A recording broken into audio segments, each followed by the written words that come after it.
Welcome to Working Towards Our Purpose, a podcast that offers a different perspective on what a job can be.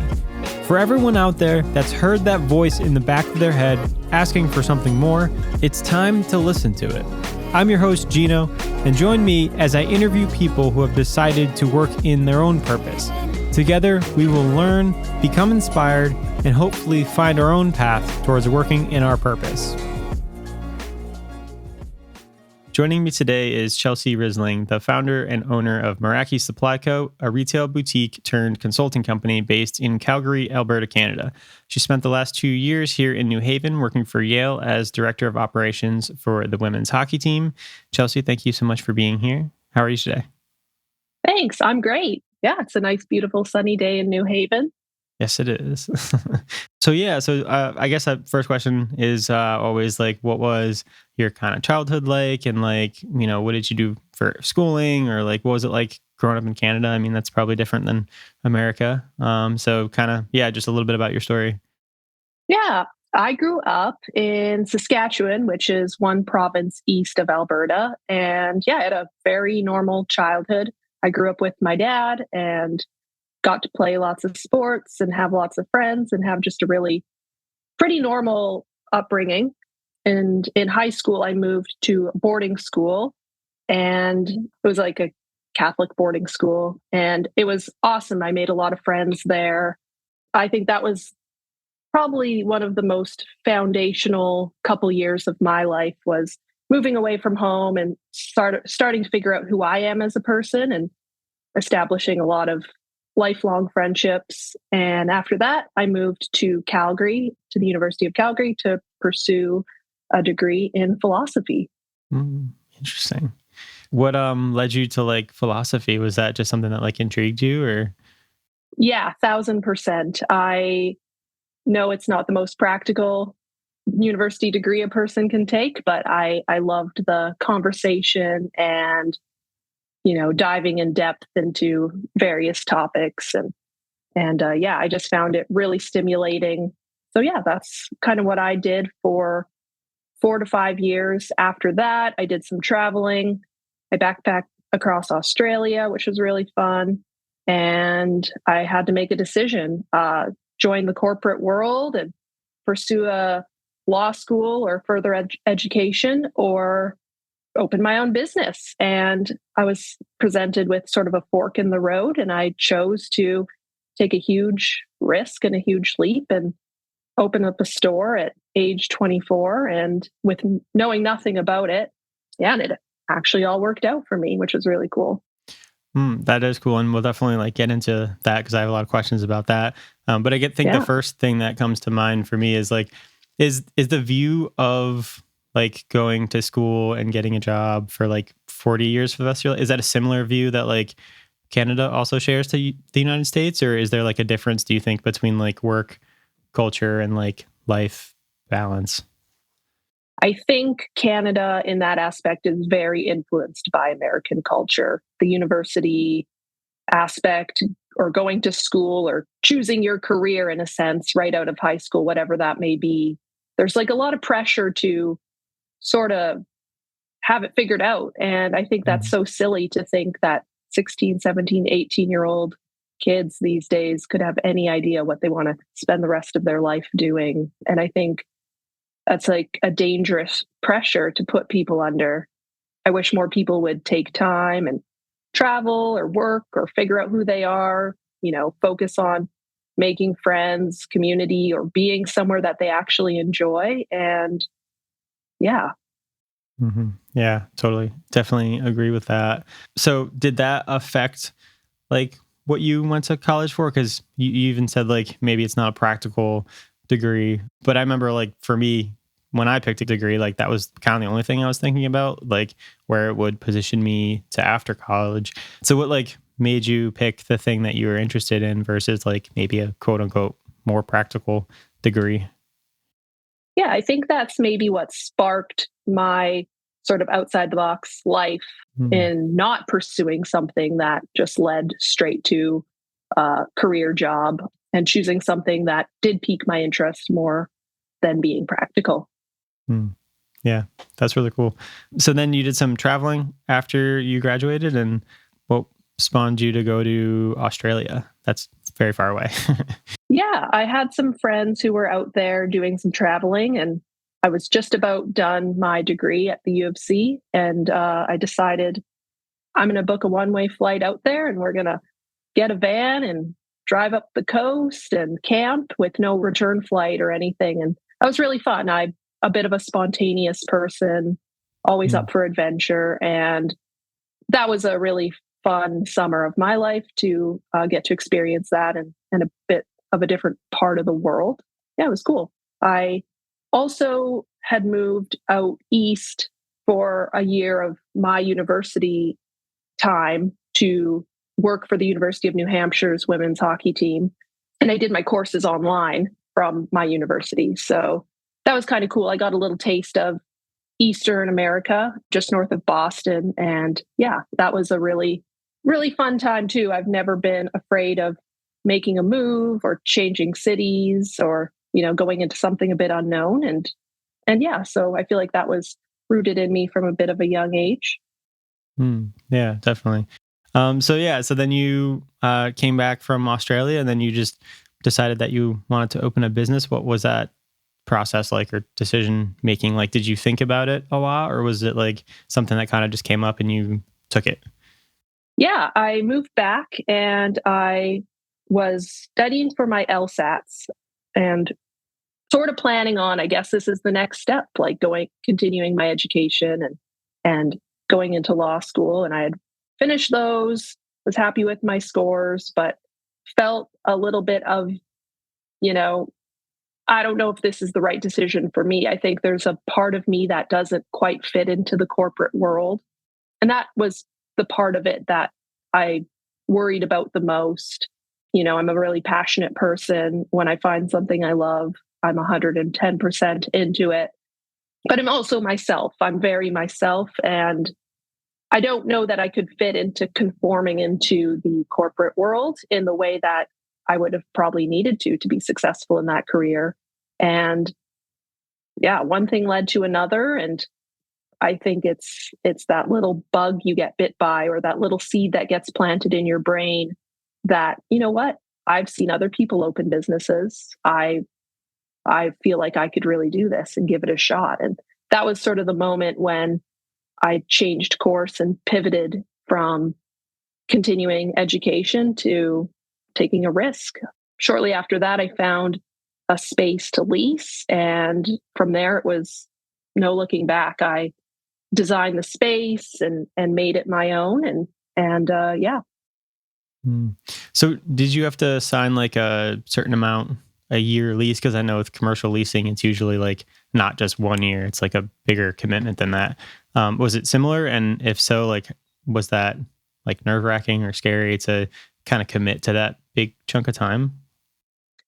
Yeah, it was a 5-year lease in a trendy little neighborhood in Calgary called Kensington. And yeah, it was a huge risk, but I didn't view it as that for even 1 second. I had my mind set and I figured I would make it work no matter what. I didn't really experience any fear going into it. I was just so excited to do something of my own. And that may be the little secret to the success, or to it all kind of working out for me, was a little bit of ignorance and being young and being naive and taking a big risk. Mm. Yeah. Yeah.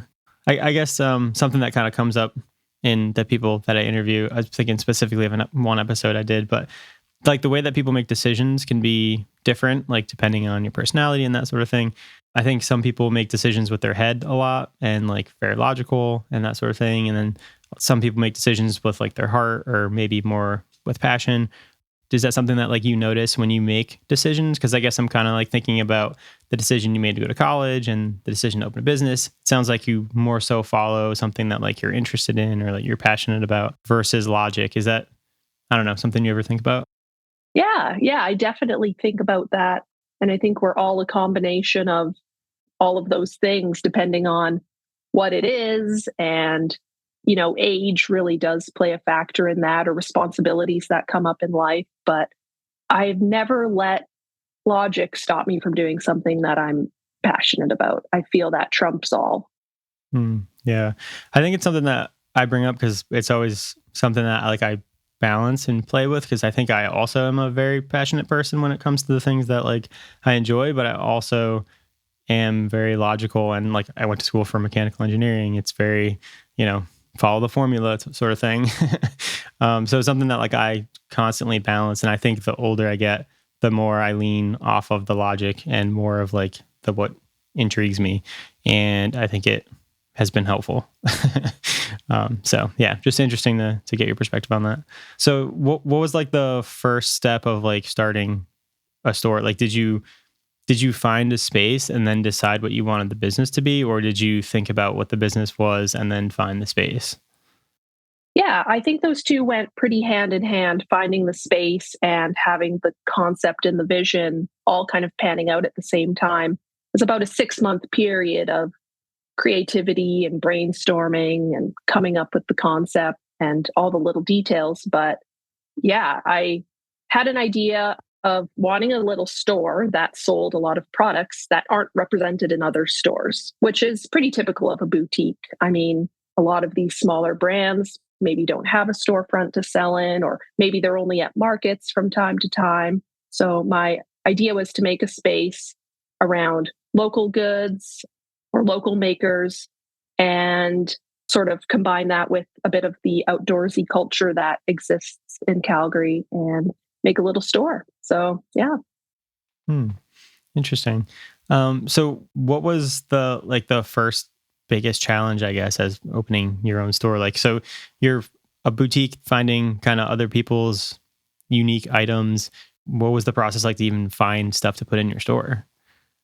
Yeah, a lot of it was at first you kind of make connections through social media. I think at Hmm. that time in 2013, 2014, Instagram was sort of starting to really become not just a social app, but a tool for businesses. And I was really lucky to experience the beginning phases of Instagram as a business tool, which was really cool, connecting with people in my city, but also people internationally, and really built a community around this little concept, this little lifestyle concept, if you will. And that was really fun. I think a lot of the Meraki community was outside of Calgary as well. I had a lot of people throughout the years who had followed us for years come through town and make us a pit stop. And, we'd send product out to people, in California or Colorado. And it was really cool to connect. And I think that is an aspect of the business that I didn't foresee. And how Instagram really played a huge role in that too, in that connection and that community building, even with other businesses, whether it was other vendors or other stores similar to mine. Calgary itself has a really cool small business scene. And especially back then, it was really booming before sort of the downfall of oil and gas and the pandemic and all those things. I think that was such a prime time to be a part of something really special, and a lot of success in that city at that time too. It was a really booming period and a really cool time to start a business. And whatever your idea of success is, I felt it was coming through in a lot of different ways, in community and connection and helping others and building something bigger than myself. Yeah, that word community is something that is important to me also, and something that I also didn't really expect when I first because I first started my business. It was completely online, didn't really have to talk to anybody, kind of just tried to find clients through Instagram and other ways like that. But I think once I started being involved in even the New Haven local entrepreneur community and just other people who are doing similar things is when things changed a lot for me. So yeah, it's interesting that that's something that I both of us maybe didn't see coming, but became instrumental. And then even for me, certainly rewarding as far as just connecting with other people and figuring out my own mission more. Did connecting with the community kind of change the way that your business even was, or from the original idea? Yeah, 1,000%. It was the whole purpose. It became the whole purpose of the business, whether it was, making friendships and connections with people, helping other people with their small businesses, or even just the ability to have my own space where my friends knew where to find me every single day. It was really cool. I got to have my dog with me at work every day, and we kind of became the little staple of the neighborhood. And just went to the same coffee shop across the street every day and lived above my store, which was really cool. There was a really strong community aspect to having this shop that I didn't foresee. And that is what I ended up enjoying the most about it. That was by far the most important part about having this space was its potential to be anything I wanted it to be. We ended up hosting various events with other breweries or, different companies in town or musicians and things like that. We did a lot of pop-ups and even just had our own little parties and things and stuff. It was a really cool space that became multidimensional, and that was something I didn't foresee at all, but became sort of the pillar of Meraki. Mm, yeah, I like that. And I think too nowadays it's cool to like have a multi-use space. Even like maybe from like a income aspect, it's like hard to make one specific thing work. I think it's cool that like businesses are like combining things and like having different, like the other day I saw this tattoo shop that's also going to be like a coffee shop, which is so cool to me because like they're trying to invite people to like come hang out. And like obviously there's got to be some separation for like health concerns, but just the idea of like people hanging out there and seeing what's going on and like something else is going on in the back. I think that that's like a really cool way to run a business because it's inviting the community. So it's cool that you like got to do that. So I really like that idea of like having a physical location be more of something than just selling something. But I guess that kind of like brings me to like, so what about like from the business end of running the business? Like, obviously you got to pay for your rent and lights and all that stuff. Did selling products like initially, was that enough for you to keep the lights on, or did you have to like start selling online? Like, what did that look like?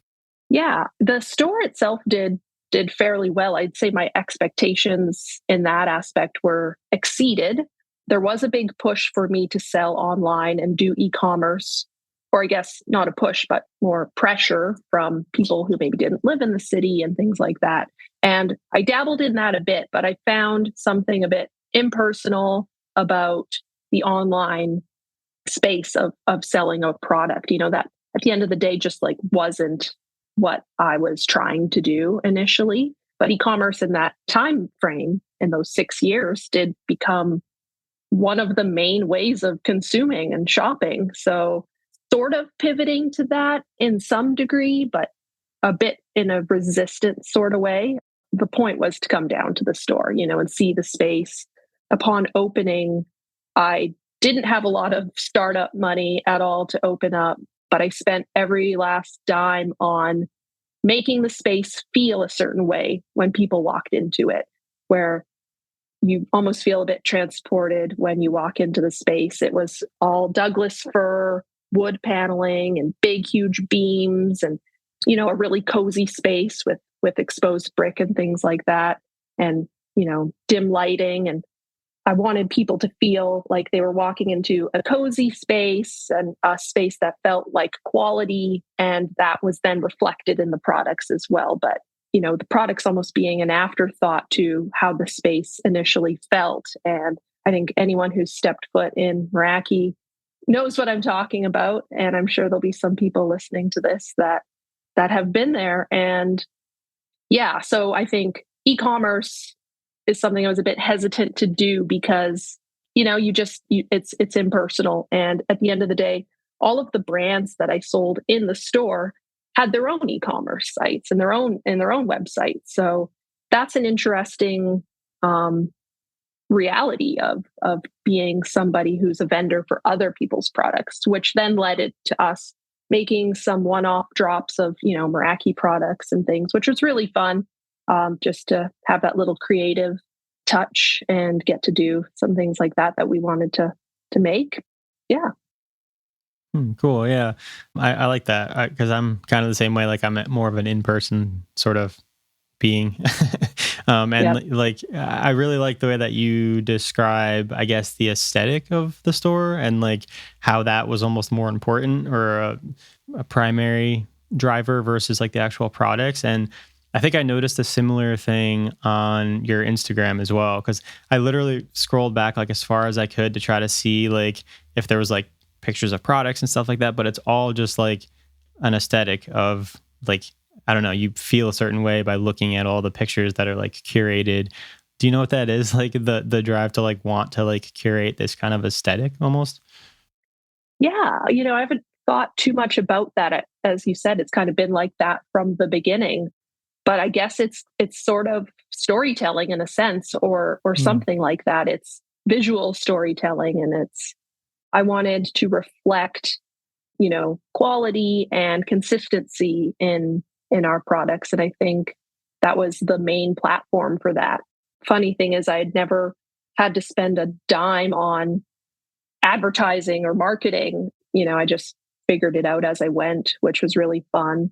So the Instagram page kind of says it all, and the photos and all that, and reposting a lot of other people's photos from afar sort of became another aspect of the visual side. mm. Yeah, it definitely is an important part, I think, of anything. Because I'm just thinking, like, if I go to a coffee shop, I'm usually picking it based off of like the space and like how it feels in there versus like if their coffee's good. Maybe everybody doesn't do that, but I feel like that's more important than if the coffee is good. Like, because if I'm going to be sitting in there and working, like I want to be comfortable and like feel a certain way, feel productive. So I think that that's, I don't know, at least for me, something that like maybe a lot of people don't specifically talk about because it's probably hard to root that back to like sales, but I think it's important. So it's cool that you kind of like went in that direction. So what did you said you had the store for 5 years? What did like the evolution look like from like first year to like, mid 2, 3 years in to like the end of it? Yeah, I'd say that it started off pretty small, and not a lot of product. It was sort of getting people to buy into the concept and put their product in the store. And, then we sell it and then we both get a cut. So the consignment aspect was how I initially built up the ability to build an inventory and the ability to wholesale product from there, which then granted me the ability to have more product from different makers and some from further away and things like that. So it was a slow growth, but in a sustainable way. I think growth Mm, doesn't have to be so rapid and all at once. And I think I was happy with how the growth every year was noticeable. And how do I word it? I'd say the growth was noticeable but not overwhelming, mm, because that's the other thing with quick growth. Sometimes things can really get out of control. So I'd say it started off pretty small, and by 2017, 2018 really became more what I wanted it to be initially. And it took some patience and time and hard work and a lot of sacrifice as a young person being there every day. But it was very worth it for so many reasons that I could have never expected. By the end of the 5 years, I decided to give my landlords a call and say, I'm unsure if I want to do another 5 or not. And how would you feel, just extending my lease by one more year? And they were cool with that, with the idea that after that one additional year, I would then decide if I'm going to stay for another 5 or not. And on December 31st of 2019, I decided that I needed a break and that I had put, 6 years pretty much working every day into this space. And I was happy with where it was, but I was ready for it to almost bloom into its new thing, which I wanted a bigger space. I wanted, like you said earlier, more multifaceted aspects of it, maybe a coffee bar, maybe an event space, seating for people to hang out and make it more of a community concept.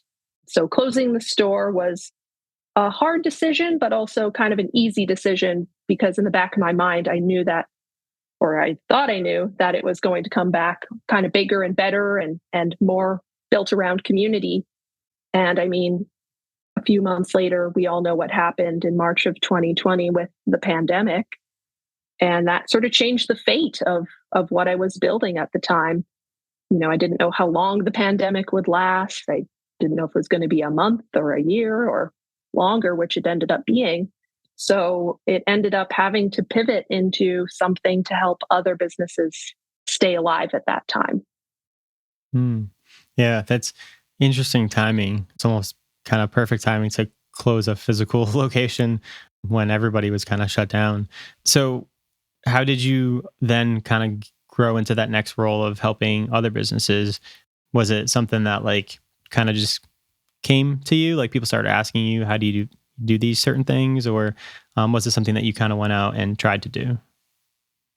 I mean, it kind of came naturally. I think there was a couple struggling businesses in the neighborhood who didn't know where to begin with sort of online marketing and also e-commerce and things like that. So it really started out local and then sort of became a way to, continue making a living, switching to sort of helping others with their media and their marketing. And I think the biggest thing was trying to be something that I almost wish I had when I was starting my store, because I didn't know how to do any of this stuff. I didn't know how to set up a POS system or build a website or take photos. And I had to learn all of those things on my own, to save money and things like that. And yeah, sort of just kind of using all my skills that I built in those 6 years to help other people stay alive during the pandemic, and which turned into helping some other businesses open up throughout that time and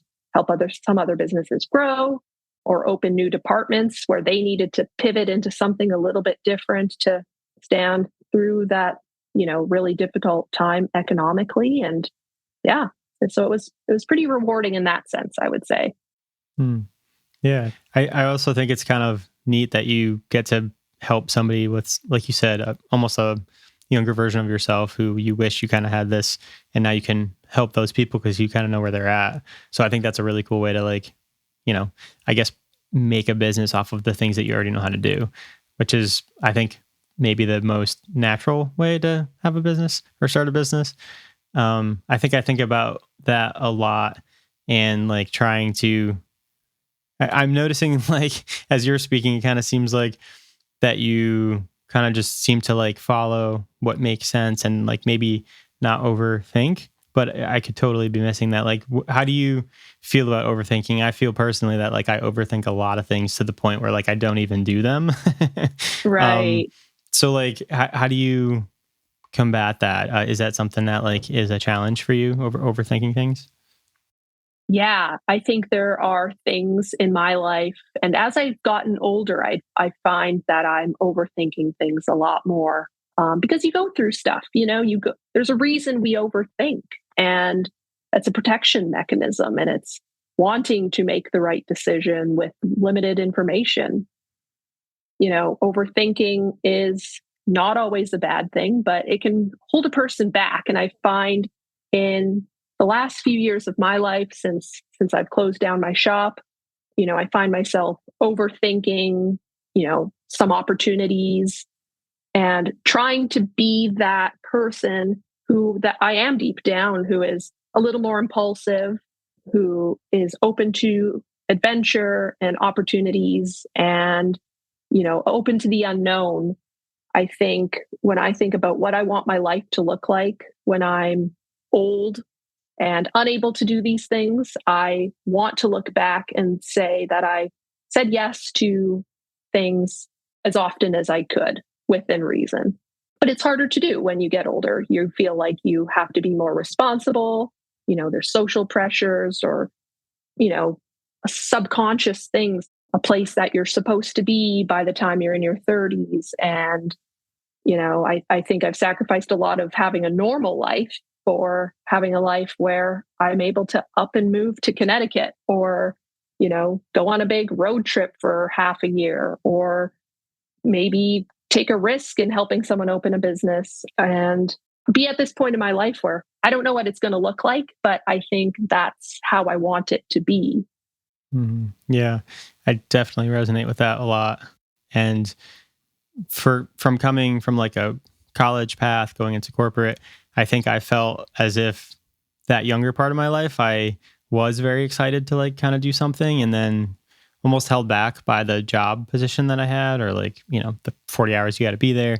And I think about this, the last few interviews, this has kind of come up where it's like, I think about how I was back then, and the energy and, I don't know, desire that I had to do something, but it doesn't necessarily mean like you can't do that now. Like you could, I don't know, like you're a different age and, circumstances are different, but you could still like push yourself to do the things that you want to do, or kind of more try to weed out the social pressures and all the other external pressures. And really nothing is kind of holding you back except yourself. So almost kind of reframing it and looking at it in a different way and being like, oh, I could have that exploratory 20s, early 20s period now. Like there's not really anything that is stopping me from doing that except me. So I think I'm trying to make more decisions now based off of just like enjoyment. Like, do I like doing this? Is this something that's giving me something in return? Not just financially, but like, am I learning something? Is it fun? Am I building relationships? Like that's kind of how I try to move more so now, I think. So what you were saying was resonating with me as far as like that feeling.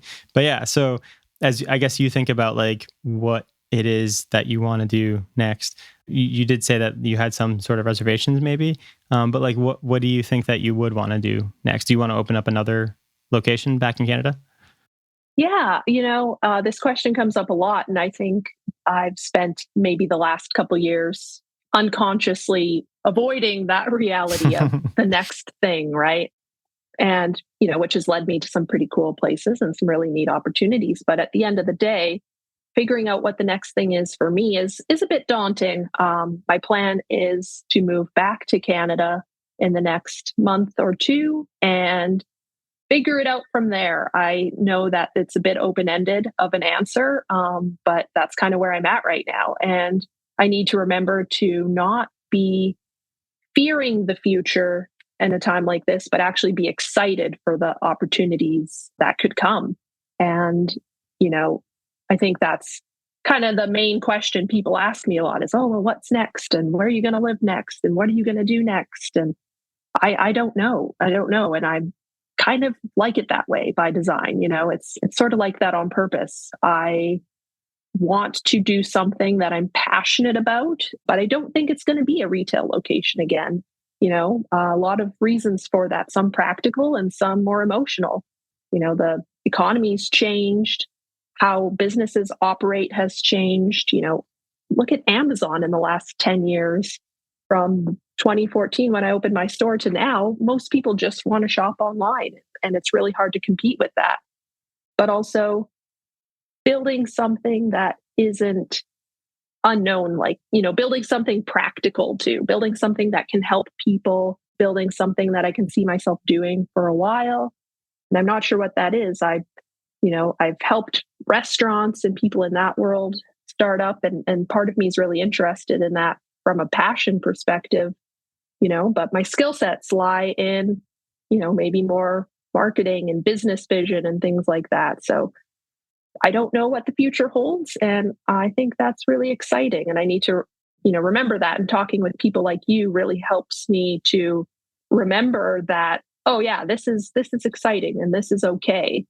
One thing you had touched on earlier with sort of this topic, it's okay to be in your 30s and do things that maybe you might have wanted to do in your 20s. And I'm seeing a bit of a trend with people our age. I'm 33, and a lot of my peers who have done the corporate thing or one job for the last 10, 15 years, they're almost getting this itch to, oh, I wish I could start something of my own up, or try this, or and the comfort of their their corporate position and financially, or maybe responsibilities like, a family or a mortgage holds them back from doing something that they could be really passionate about. And I am really happy that I took the route I did and sort of scratched that itch at an early age. And I'm not looking back,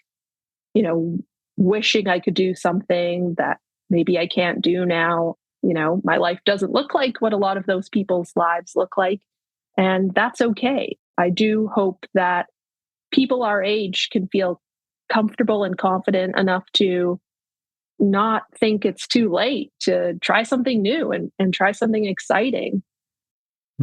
Yeah, I 100% agree with that. And that's kind of a part of the reason that this podcast exists. Because I think when I finally broke out of that corporate model, I met so many cool people of all different ages doing so many different cool things. And I'm like, whoa, there's a whole other world out here of like people figuring it out and getting by and being fine and doing the things that they care about and like helping people that they care about. And that's certainly like one of the first reasons why this podcast exists, because I just wanted to like ask them about their stories and like highlight them and be an example for other people. Cause I think if I'm thinking about a younger version of myself, that's what I wanted to hear. I wanted to hear like somebody doing something different and like being okay and taking a risk, making a jump and like figuring it out.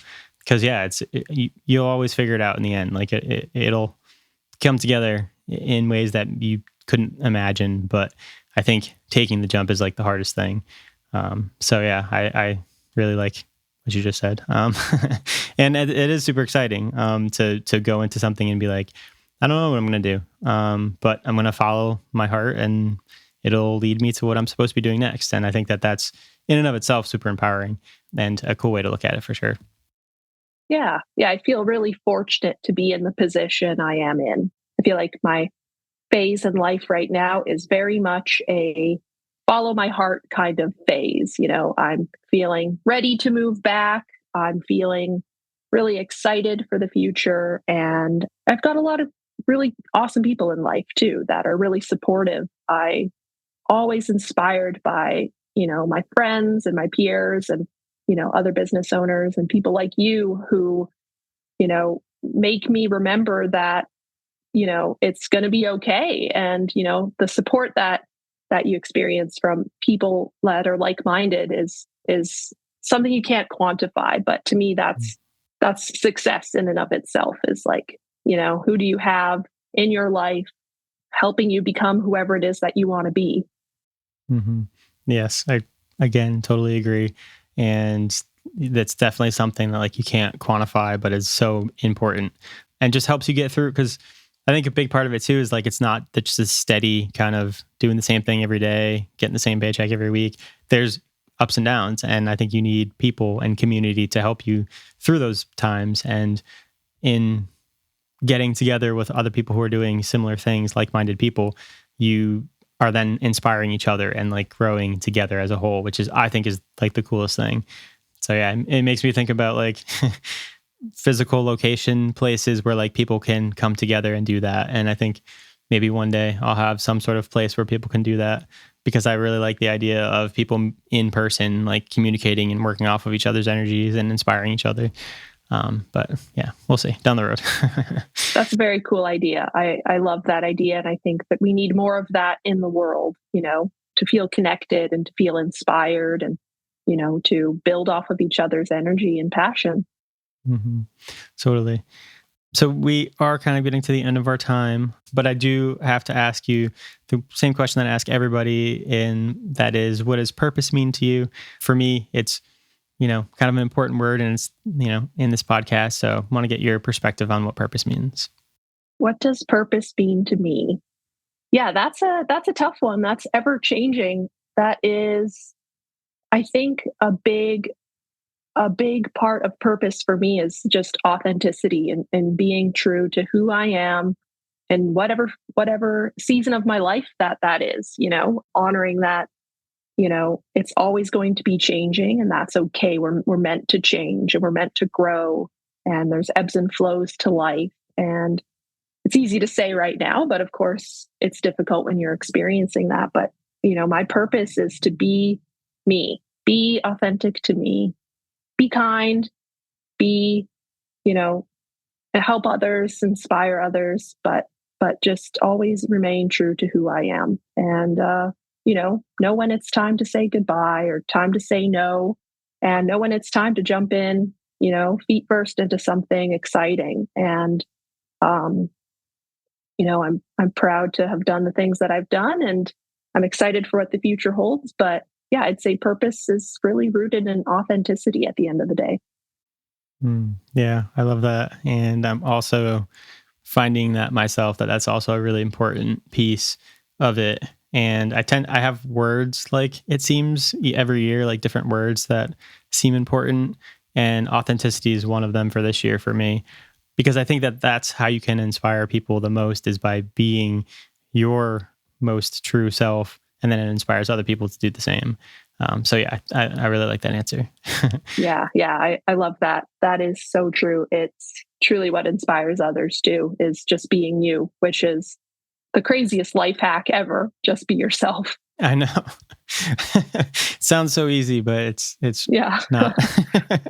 Very difficult sometimes. But yeah, thank you so much for sharing all of your wisdom and your experiences with us. And I definitely wish you the best. In the future, we'll have to have you back on when you get back to Canada and figure out your new thing, and see how far you've gotten. Thanks, Gino. Appreciate it. This has been super fun and, something a little out of my comfort zone, but I'm super glad I did it. So thank you for giving me that opportunity, and thanks for being someone that inspires me. Oh, thank you so much. Thank you for being someone that inspires me. Awesome. Well, have a good day, Gino. See ya. Thank you for listening to Working Towards Our Purpose. If you liked today's episode and are interested in more, you can sign up for my Substack newsletter with the link in the show notes, where I share thoughts, tips, and ideas that I'm learning along my journey to help inspire you. The show was produced by Pleasant Podcast at pleasantpodcast.com.